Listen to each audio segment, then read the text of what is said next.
주 구조는 조적 구조가 아니라 철골 구조로 바뀌게 됩니다. 이렇게 철골 구조로 주 구조가 바뀌게 되면 내부의 구획을 내 마음대로 변경할 수가 있어요. 하이엔드 브랜드라든지 쇼룸 등이 입점을 하게 되면 건물의 값이 수직으로 상승을 하게 되는 거예요. 그래서 주택의 껍데기는 살리되 내부는 갤러리처럼, 이게 바로 요즘 건물의 리모델링의 핵심입니다. 안녕하세요. 똑 부러지는 건축 언니입니다. 여러분, 혹시 경매로 낡은 건물 낙찰 받으셨나요? 아니면 부모님께 물려받은 빨간 벽돌집 어떻게 할까 고민 중이시죠? 오늘 영상 안 보시면 정말 후회합니다. 왜냐고요? 남들은 그냥 월세 몇십만 원 받을 거 건물 가치를 통째로 바꿔서 수익을 약 1.5배에서 2배까지 올릴 수 있거든요. 지금 성수동이나 연남동을 가보시면 트렌드가 바뀌고 있어요. 옛날에는 주거용 빌라였던 건물들을 통째로 바꿔서 힙한 브랜드 쇼룸이나 하이엔드 브랜드가 입점하고 있어요. 그래서 오늘은 다가구 주택이나 다세대 주택을 상가시설, 즉 근린생활시설로 용도 변경해서 활용하는 방법이랑 건물 값을 수직 상승시키는 치트키, 그리고 엘리베이터 설치 전략까지 싹 다 공개해 드릴게요. 먼저 사례를 하나 들어볼게요. 원래 성수동에 위치했던 평범한 술집으로 운영 중이었었는데 근린생활시설 소매점으로 용도 변경을 하고 내부 구조를 싹 다 바꿔서 하이엔드 브랜드가 입점을 하였습니다. 이 변화의 핵심이 뭘까요? 바로 과감한 구조 변경이랑 용도 변경이 핵심입니다. 네, 기존의 다가구 주택이나 다세대 주택 같은 경우는 조적 벽체들로 방들이 구성이 되어 있어서 굉장히 막혀있는 구조였어요. 그런데 이런 하이엔드 브랜드나 쇼룸이 입점을 하려면 큰 공간이 필요합니다. 그래서 철골 구조로 기둥이랑 볼을 보강하고 내부의 벽체들을 다 털게 되면 주 구조는 조적 구조가 아니라 철골 구조로 바뀌게 됩니다. 이렇게 철골 구조로 주 구조가 바뀌게 되면 내부의 구획을 내 마음대로 변경할 수가 있어요. 왜냐하면 기둥이랑 보가 건물을 지탱하고 있기 때문이죠. 네, 그래서 내부의 벽체들을 다 허물고 외부의 통창들을 설치를 하게 되면 10평 정도 남짓했던 공간이 약 30평 이상처럼 보이는 굉장한 효과를 보실 수가 있습니다. 그래서 이렇게 구조 변경을 한 공간에 하이엔드 브랜드라든지 쇼룸 등이 입점을 하게 되면 건물의 값이 수직으로 상승을 하게 되는 거예요. 그래서 주택의 껍데기는 살리되 내부는 갤러리처럼, 이게 바로 요즘 건물의 리모델링의 핵심입니다.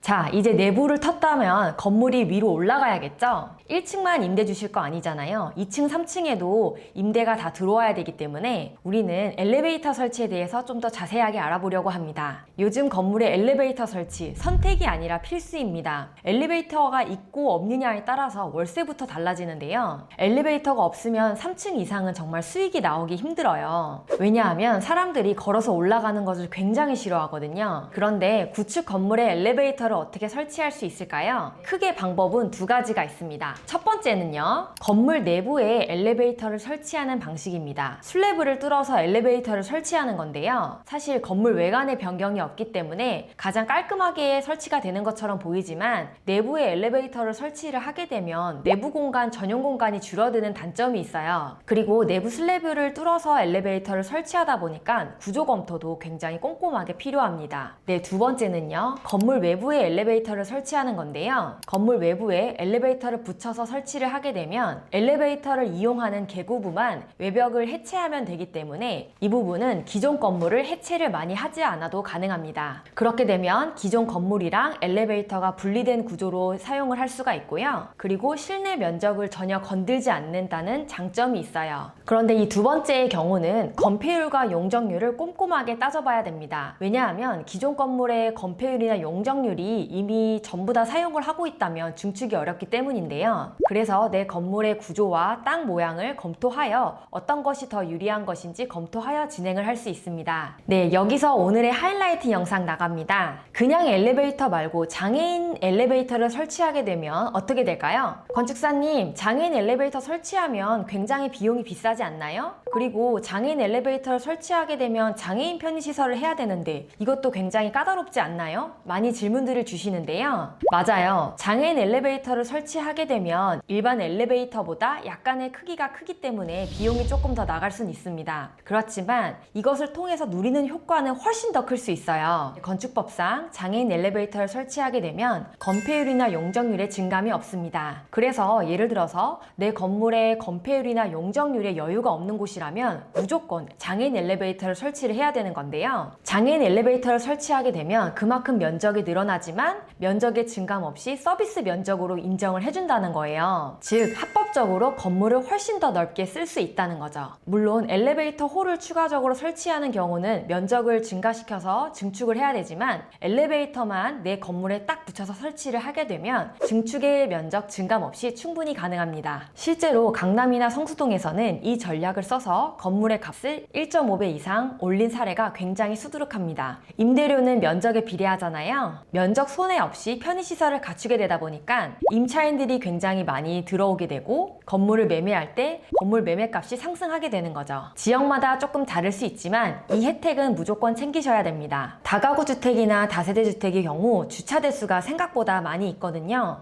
근린생활시설이나 숙박시설로 용도 변경을 하게 되면 법정 주차 대수가 줄어들게 됩니다. 그러면 주차 대수가 줄어든 만큼 그 공간을 활용할 수 있거든요. 65제곱 미만으로 증축을 하게 되면 주차장 설치를 안 하고도 증축이 충분히 가능하세요. 1층 필로티 건물의 경우 외부 공간을 주차장 공간으로만 활용하셔서 굉장히 아쉬우셨을 텐데요. 이 부분 같은 경우도 1층을 증축하여 내부 공간으로 활용할 수가 있습니다. 또 엘리베이터를 설치하기가 어려웠던 분들, 공간이 없으셨던 분들도 주차장을 합법적으로 철거를 하고 엘리베이터 설치를 하실 수도 있습니다. 그래서 저는 고객분이랑 상담을 할 때 제가 항상 여쭤보는 사항이 있는데요. 예를 들어서 다가구 주택을 호스텔로 용도 변경을 할 때 법정 주차 대수가 2세대 정도 줄어드는 경우가 굉장히 많거든요.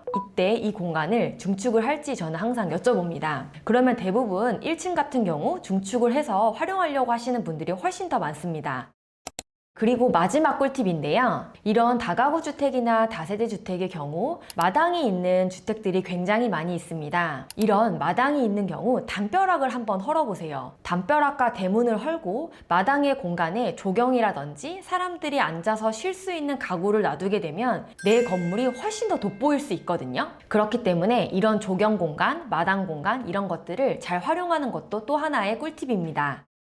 마지막으로 다가구 주택 경매에서 낙찰 받으신 분들 정말 조언 하나 꼭 드리고 싶어요. 그 상태에서 도배장판만 해서 월세 주시지 마시고 지금 트렌드는 주거용 건물이 아니라 수익형으로 현금 흐름을 만드는 게 트렌드입니다. 오래된 주택을 사서 벽을 허물고 구조를 보강하고 엘리베이터를 설치하고 그리고 전체적으로 용도 변경을 진행해서 근린생활시설이나 숙박시설 같은 거로 용도 변경을 진행을 하고요. 그리고 마지막으로 여기에 핫한 카페라든지 아니면 하이엔드 브랜드라든지 굳이 하이엔드 브랜드가 아니어도 상관없거든요. 사람들이 잘 모르는 브랜드가 입점을 하더라도 굉장한 건물로 재탄생할 수 있습니다. 그렇게 되면 여러분 건물은 낡은 빌라가 아니라 정말로 꼬마 빌딩이 되실 수가 있습니다. 오늘 알려드린 엘리베이터 전략과 구조 변경 팁 꼭 기억하셨다가 여러분 건물에 반영을 해보시는 것을 꼭 추천드립니다. 오늘 영상이 도움이 되셨다면 구독과 좋아요 부탁드리고요. 궁금한 점들은 구글 폼을 통해서 문의 주시면 제가 하나하나 상담해 드리겠습니다. 네, 똑부러지는 건축원이었습니다. 감사합니다.